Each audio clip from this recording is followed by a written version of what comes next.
I'll do the easy moderator job and just start by saying, let's introduce ourselves, and we'll start over on the right-hand side of the row here. I'm Shannon Butcher. I write paranormal romance and romantic suspense. I'm Jim Butcher. I'm the author of the Dresden Files and the Codex Alera books. I'm Yvonne Navarro, and I have written all kinds of stuff, and my latest one is an urban fantasy. That's what they call me. Well, I've since the award, I've written a bunch of short stories in places like Asimov. With Nisi Shell, I co-authored Writing the Other Practical Approach, which is a book based on our Writing the Other diversity fiction writing workshop, teaching people how to write successful fiction featuring characters of different sexual orientation, race, creed, color, age, and so forth than they are. And I'm working on an urban fantasy novel. Well, I'm David Lee Summers. I'm the editor of Tales of the Talisman magazine, which is a magazine of science fiction and fantasy. And I have written a number of small press novels. One of my most recent story sales is in the Badass Fairies anthology series, Badass Fairies 3 in all their glory. And these are all urban fantasy stories, and probably why I'm on the panel. I'm Jill Moles. I write erotic romance, most of which is fantasy, and a lot of which is urban fantasy. So I'm here with the smut contingent.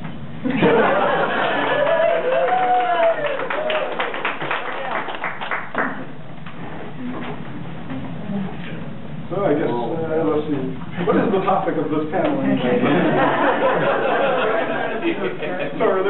So pretty much it sounds like most of us are urban fantasy folks, but let's maybe talk a little bit about what's the difference between urban fantasy, paranormal romance. Are they different? Are they the same? Are they blended? Or, you know, what are they? And maybe we'll start with Shannon again.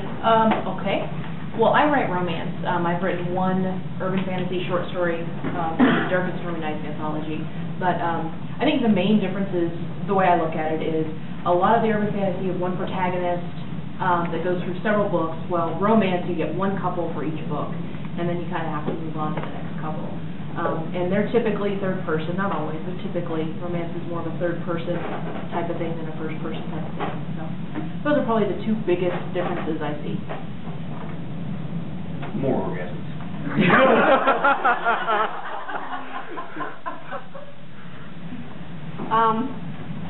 Yeah, I started, when I started writing Highborn, I didn't know what it was. It was just the book that I wanted to write, and I'm told by my publisher that it's urban fantasy. And I can give you her difference, or my editor. This book it's very light on the romance. There is romance in it. I always have romance in every book I write, whether it's horror or science fiction or thriller, because to me, if a character can't care about someone else, you really have no reason to care about the character. He's just cold, or she's just cold. But it's very light on the romance. The main focus for this is the female protagonist. This is third person. It does have, you know, a supernatural element in it, but as Paul has said, it is a kick-ass female heroine, and it just doesn't really matter if they ever end up in bed or not, because the focus is her and what she does, not the romance. So that's what I know to be the difference. I would say paranormal romance, or any romance, is the romance, because the romance is central, it is front and center. Everything else is secondary to it and has to support it. Urban fantasy, you can have a very important romance, you can have no romance at all.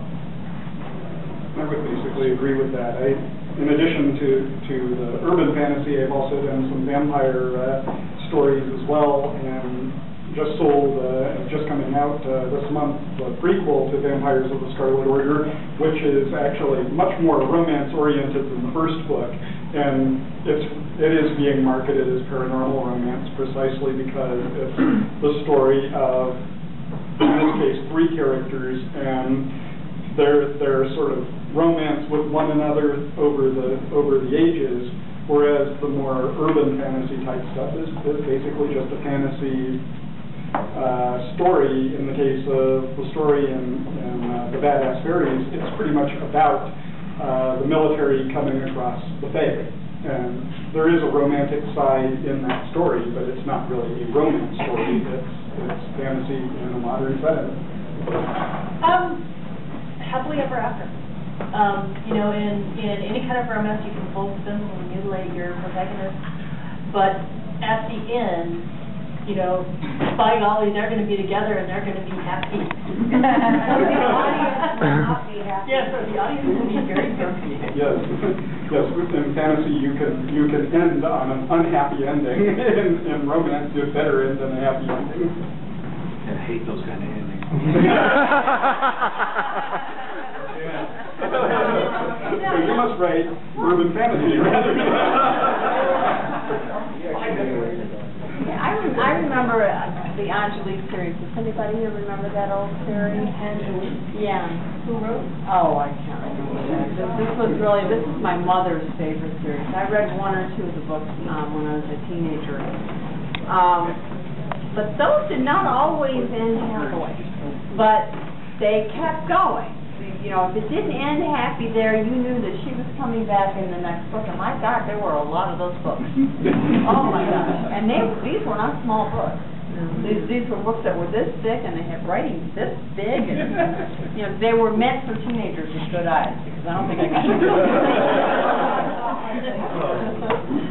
But they did not always have a happy ending. There was a romance novel recently published that did not have a happy ending, and I guess that caused quite a result, but I do not know.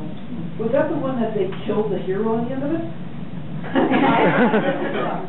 That's The trilogy, and she killed the hero in the last book. That's not happily ever That's after. Yeah, they got hate mail. Well, I mean, I actually got zinged in a review for this one because there's not, somebody went on Amazon and talked about it and said, this is not a romance, let's be clear here. Okay, it's not. Yeah. It's never meant to be a romance. It never was. Sounded like the publisher wasn't even marketing as a. Yeah, and so, there you go. There's no guy on the cover. There's no cover. The next one won't even have a human on the cover. Well, since I was made the de facto moderator and I came with no questions, I'll open it up to the audience and see who has a question. Yes, Francis. I recently was listening to an online interview, and the person being interviewed suggested that paranormal romance is a bubble like the horror bubble was, or the techno-thriller bubble, and that it is in decline now. So what is your opinion? Same thing about urban. Yeah. I'm just remembering the early '90s where everybody was saying, "Oh, vampire fiction is so over."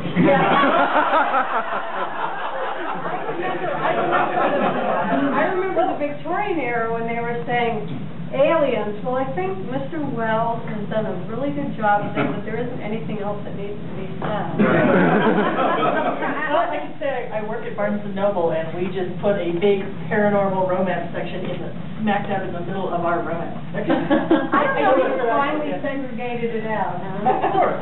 I do think there's a change, though, in the paranormal romance market. I think if you write the same old vampire romance story, you're not going to get picked up as a new writer.